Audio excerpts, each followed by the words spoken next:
Welcome. Today we're going to take a look at what is theme. Our objectives for today include taking a look at what is theme, where are themes being used, and how can you identify a theme. Let's take a look at, for starters, at what is a theme. People sometimes describe themes as being the message of the story, the message that the writer is trying to get across, the purpose of the story, or the moral of the story. These can all be different ways of looking at themes. You can also find themes in a variety of different places.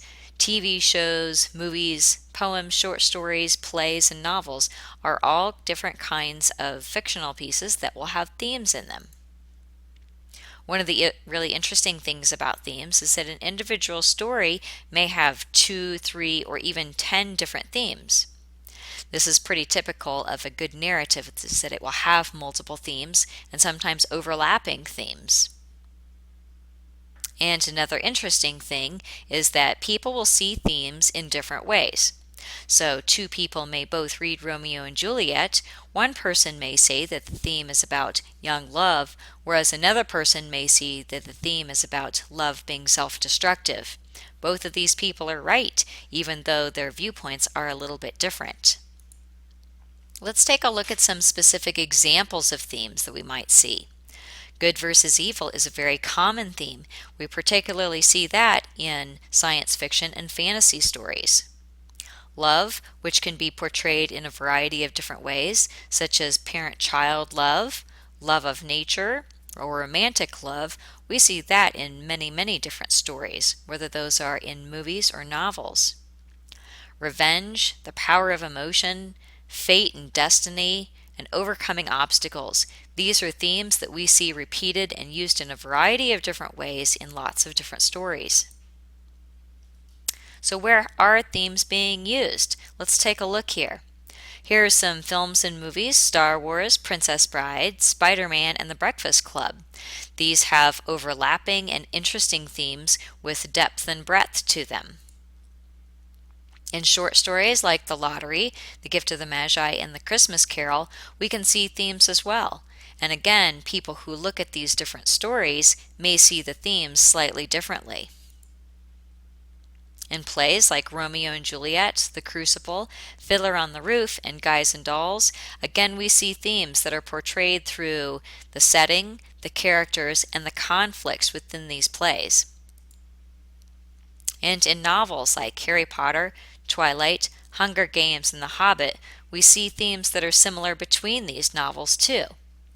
All of these novels have themes of overcoming obstacles, good versus evil, and coming of age in each one of them.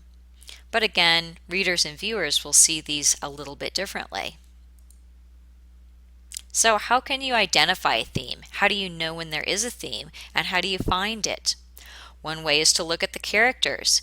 Characters like Elizabeth Bennet, Romeo Montague, Huckleberry Finn, and Jay Gadsby. They all have themes that have to do with them in their stories. By looking at the characters and asking, what's going on with these characters, and how are these characters interacting with others, that can lead you to identifying a theme. Also looking at conflict, like person versus self, person versus nature, person versus another, and person versus society. We can locate themes by looking at what are the different conflicts within an individual story. And also looking at setting is another way to identify theme. Looking at the time period, time of year or time of day, place, geography or topography, or even the buildings within a setting. That can help lead us to a theme. Look at these things closely and ask questions. That can help you identify what is a particular theme to this story. One of the easiest way to find theme is to look at the problems and solutions that exist within an individual story. Look at the challenges, barriers, issues, and conflicts that characters are facing as they're moving through the plot. And then look at those possible solutions that are being applied throughout the plot. That can help you understand theme that's occurring within the story. So where will you use themes? Either as a reader or viewer, or as a creator. So narratives are everywhere. They're in movies, they're in TV shows, they're in poems, they're in plays, they're in stories. We digest these things, we consume them, we watch them on TV, we read them as pleasure, we gain knowledge from them, we also create them, we share our stories with others. By understanding themes, you'll be a better viewer, reader, and writer. Expectations for students should be able to recognize themes and should be able to talk and write about themes.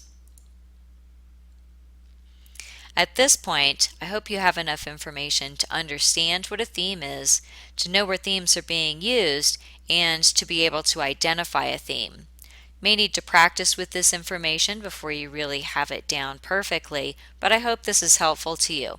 Good luck with your writing.